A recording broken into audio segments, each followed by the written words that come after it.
So ek wil nou graag vandag met julle praat uit 'n baie bekende gedeelte wat julle dalk al baie preke in julle lewe van gehoor het en dit is die gelykenis van die mosterdsaad.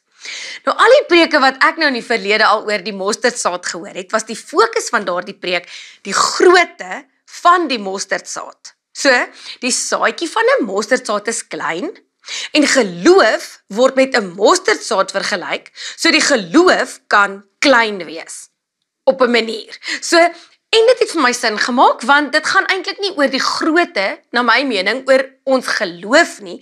Dit gaan oor hoe groot die God is waarin ons glo. So, of my geloof nou klein of groot is, dit maak nie saak nie. Wat saak maak is, my God is groot en hy is waardig om geglo te word. So, dit is hoe ek dit nou nog altyd verstaan het. Nou kom ons vat gou 'n tree terug en ons begin by Matteus 17.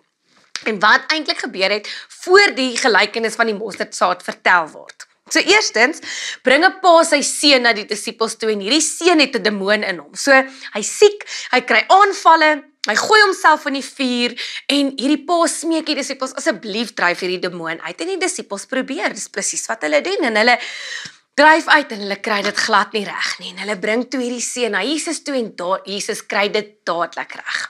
Die demoon is uit en die seun is dadelik gesond.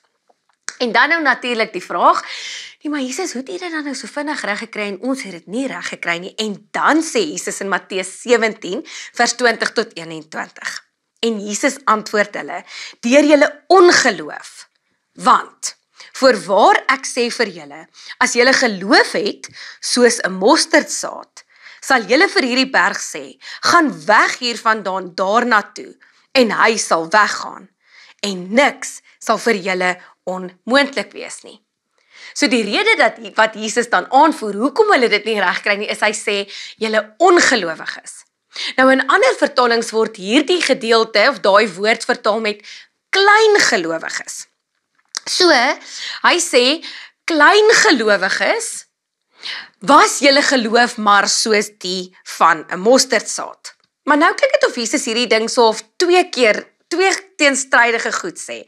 Hy sê, klein gelowiges, en dis die rede hoekom julle dit nie kon doen nie, want julle geloof is klein, en dan sê hy, maar julle geloof moet nou klein wees, soos 'n mosterdsaad. So, moet dit nie doen nie, doen dit. En is dit nou wat Jesus nou sê, en dat hierdie twee goeters eintlik teenstrydig is. So, hy raas met hulle omdat hulle klein gelowig is, en dan die volgende oomblik moedig hy hulle aan om dit te doen.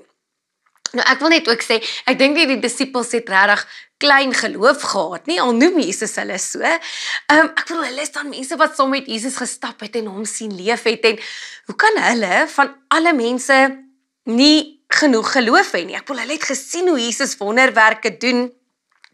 Maar goed, wat ons van hierdie beeld moet verstaan, is die volgende. Nie die feit dat die saad van die mosterdplant so klein is nie, en dat klein geloof dan berge skuif nie. Ek wil met julle praat oor die mosterdplant, en wat 'n mosterdplant gedoen het. So die eienskap van die mosterdsaad is nie sy grootte nie, maar die effek wat hy het. So, 'n mosterdplant was eintlik onkruid. Dit was 'n indringerplant, en as hy eers gegroei het, het hy alles uitgeroei in sy pad. Hy het verdring. As 'n boer gehoor het, daar's mosterdplantjies in sy velde, het hy geskrik, want dan het hy besef, hier's nou moeilikheid, want hoe gaan ek nou hierdie ding uitroei? Want so, baie vinnig, neem hy oor en hy groei ook vinnig en hy word ook vinnig baie meer. En dan is hy absoluut buite beheer. En dis baie moeilik om van hom ontslae te raak. So die eienskappe, as die disippels gehoor het, julle geloof moet wees soos 'n mosterdsaad, het hulle nie noodwendig gedink klein nie. Die woorde wat met 'n mosterdplant vergelyk word is onbeheerbaar, indringend, dominerend, onstuitbaar. So die grootte van die mosterdsaad is nie eintlik wat ons hieroor met mekaar moet praat nie. En dan as 'n mens kyk na die grondtekste en die vertalings van die grondteks, het Jesus nie gesê, klein gelowiges, julle geloof moet so klein of so groot wees soos 'n mosterdsaad nie. Dit het gesê, julle geloof moet wees soos 'n mosterdsaad. So dit gaan nie oor die klein of die groot nie, dit gaan oor die effek wat hierdie saadjie het as hy eers aan die gang kom. En dis die tipe geloof wat die Here ons aanmoedig om te hê, nie klein nie en ook nie broos nie. Maar dat as die geloof van die Here eers in jou hart geplant is, dan versprei dit na al die deure van jou lewe toe. Dit roei alle vrees en twyfel uit en dring dit in. Dit neem leuns oor en hou vas aan die waarheid. Dit neem volle autoriteit oor alles. Want die koninkryk van God raak jou sentrum. Dit is wat die disippels gehoor het. Hulle het nie gehoor julle geloof moet klein wees nie. Hulle het gehoor aggressief, buite die boks, onbeskaamd. En daardie tipe geloof, die mosterdsaad wat in 'n mosterdplant omsit, dit is daai tipe geloof wat berge skuif. So, ek wil vandag vir jou vra, het jy dalk geloof soos 'n mosterdsaad? Nie klein nie, maar verklaar jy die wêreld van wie God is binne 'n wêreld vol duisternis? Dit is die tipe geloof wat so radikaal is, dat as mense dit sien van die wêreld, dan sê hulle, ja, maar daai mense is mal. En hier's die ding, dit gaan nie eintlik oor hoe groot of hoe klein my en jou geloof is nie. Dit gaan oor die groot God in wie ons glo. En dat niks kan staande bly wanneer die naam van God verklaar word nie. So, kom ons praat vir 'n oomblik oor wie God is. So, een van die mooiste plekke wat ek ken waar God beskryf word, is aan die einde van Job.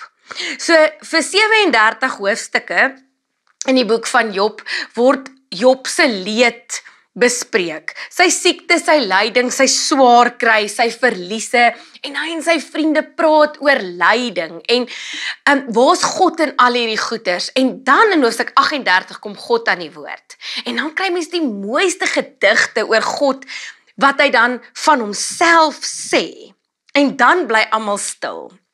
Dan staan almal in verwondering, en dan het niemand meer 'n opinie nie. So, ek wil vir julle uittreksels lees uit Job 38.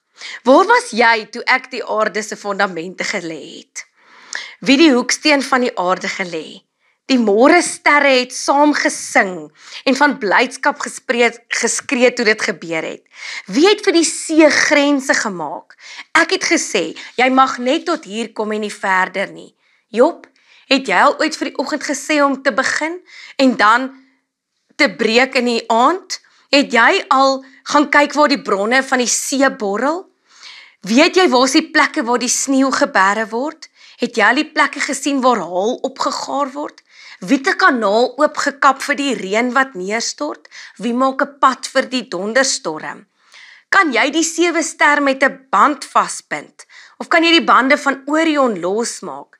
Het jy enigstens beheer oor die sterre? Dis maar net enkele verse uit hoofstuk 38 en dan gaan dit aan hoofstuk 39, dan praat God oor die diereryk en alles wat daar gebeur en hoe hy dit alles in stand hou. Geliefdes, ons geloof kan nie klein wees nie, want ons God is nie klein nie. Ons God is waardig om oor gepraat te word. So ek wil met julle iets deel oor Paulus. Ons hoor so baie stories van Paulus en hy is hierdie geloofsheld wat so onbeskaamd, soos 'n mosterdsaad, amper onbeheerbaar, soos 'n mosterdsaad, die evangelie, dat Jesus Christus die Seun van God is verkondig het. Nou, een van die goed wat ons weet is, hy die brief Filippense in die tronk geskryf. Maar wat ek wil hê wat julle moet verstaan van tronke daai tyd. En kom ons sê gou, ek haal gou 'n paar verse oor Filippense aan. Daai geliefde vers wat sê, ek is tot alles in staat deur hom wat my die krag gee. Verbly jou in die Here, ja, verbly jou in die Here. So daai verse skryf hy in die tronk. Die tronke van daai tyd was 'n 2 verdieping plek. Die grondvloer was die boonste verdieping en dan was daar 'n gat in die grond wat die tweede verdieping was. Wat die tweede verdieping na toe oopgemaak het, was net 'n gat in die grond. So in die vloerverdieping het misdadigers wat nie sulke groot misdade gedoen het nie, wat gesteel het of iets soos dit, hulle het in daardie vertrek gebly. En dan die mense wat onderin, dit was eintlik maar 'n grot. Dit was net 'n gat in die grond. Gebly het was dan nou ernstige mense wat ernstige misdade gepleeg het, soos moord of verraad teen die keiser en ook godsdienstige radikales.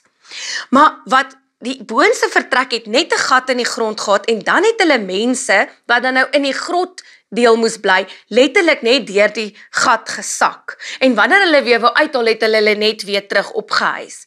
So in daardie gedeelte waar Paulus waarskynlik was nie lig nie, daar was nie 'n venster of 'n deur nie, daar was nie ventilasie nie, en die een ding wat ons moet verstaan van daardie tyd se tronk is, daar was geen badkamergeriewe nie.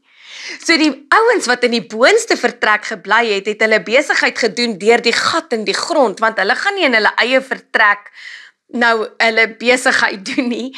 En dan het daardie riool deur daardie gat gegaan na die onderste grotvertrek toe, waar daar mense in was. So jy het gesit in 'n donker vertrek sonder enige ventilasie in die riool en uitskeiding van ander mense. En Paulus skryf in daai omstandighede, verbly jou in die Here. Nou ek bedoel, ek sou nie vir Paulus kwaadlik geneem het as hy in daai omstandighede gesit het en homself so bietjie jammer gekry het nie. Baie keer as ek myself jammer kry of ander mense hulle self jammer kry in moeilike omstandighede, dan kan ek nogal partykeer sê, ja, maar daar's plek vir dit in ons verhouding met die Here. 40% van die psalms wat ons so lief voor is klaagpsalms, waar hierdie mense gedigte skryf en net eintlik eerlik voor die Here staan en sê, maar Here, hoor my, sien my, help my, reik uit na my, bring vir my uitkoms. En dan sê ek vir myself, maar ek mag ook hierdie goed vir die Here sê, ek mag ook maar partykeer bietjie moedeloos raak en julle, dis nie wat Paulus gedoen het nie. Hy het geloof soos 'n mosterdsaad gehad. Hy het in die mees onmoontlike omstandighede gesit en die Here geloof en prys. Nie opgehou getuig nie opgehou om briewe te skryf om ander te bemoedig al is hy in moeiliker omstandighede as hulle nie. Dit is radikale, buite die boks, indringende, onmeetbare geloof. En dit is wat Jesus die disippels aanmoedig om te hê. So mag ons geloof ook braaf en kragtig wees. Ons neem baie besluite in ons lewe en ons het baie keer vir dinge nee sê wat al baie algemeen aanvaarbaar in die samelewing geraak het. Ons kom in verhoudings waar mense ons net so bietjie minder probeer maak sodat hulle kan beter voel oor hulle self en dan bly ons in daardie verhoudings. En eintlik is ons koningskap, ons kindskap in 'n koning dan in gedrang.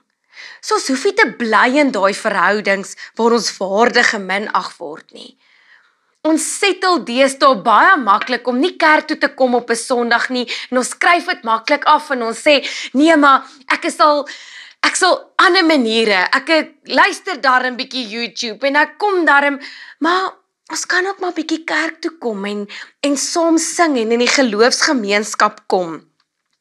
Ons moet vriende hê en mense onsself mee omring wat ook glo in die Here en ook vir ons sal uitwys en sê, nee, jy kan nie so optree nie. En in liefde vanuit die woord van die Here ons aanspreek. Ons het al daai apps wat ons op ons foon so oopmaak, daai sosiale media wat ons brein so besoedel. Maak toe. Klik op iets anders wat opbouend is. Die Here sê dis tyd dat jy geloof tel. En as jy daai geloof het, dan sal jy berge kan skuif en niks sal vir julle onmoontlik wees nie. Hoekom? Want niks op hierdie aarde staan teen wie God is nie en ons geloof is in hom. Kom ons bid saam. Liewe Here, My gebed is dat U vir ons geloof sal gee wat braaf is en kragtig is. My gebed is dat U vir ons sal geloof gee wat onbeskaamd en buite die boks is. Help vir ons om nie te settle vir geloof wat klein is nie, want U is nie klein nie. U is groot, herinner ons gereeld aan dit. Amen. Mag jou geloof meer kragtig wees as wat dit klein is. Amen.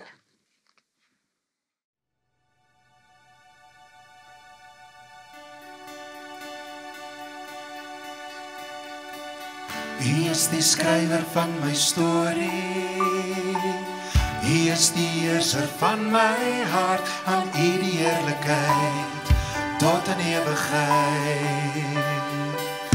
U is die bron van my voorsiening, die een wat glo en my vermoë, aan U die heerlikheid tot in ewigheid.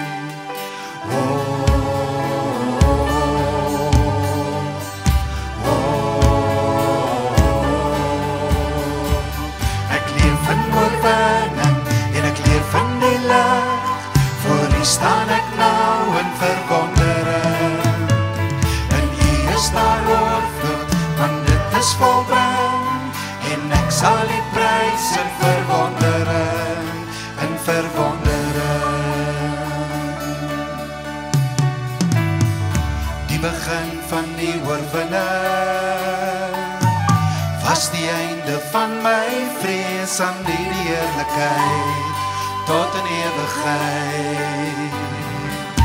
U bring beloftes tot vervulling, U is my hoop vir elke dag, aan U die heerlikheid tot in ewigheid.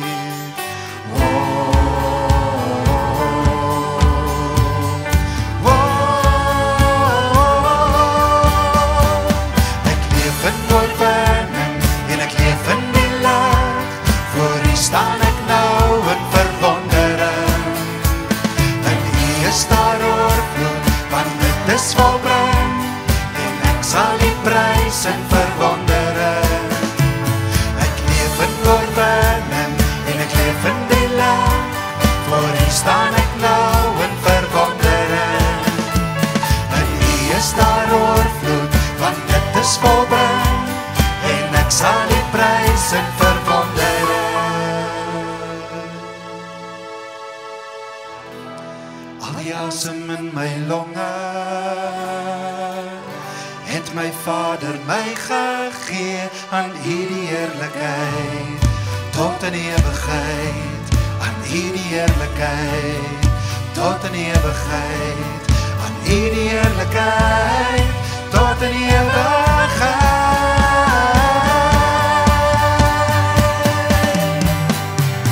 Ek leef in oorwinning, en ek leef in die lig, voor U staan ek nou in verwondering, en U is daar oorvloed, want dit is volbring, en ek sal U prys in verwondering.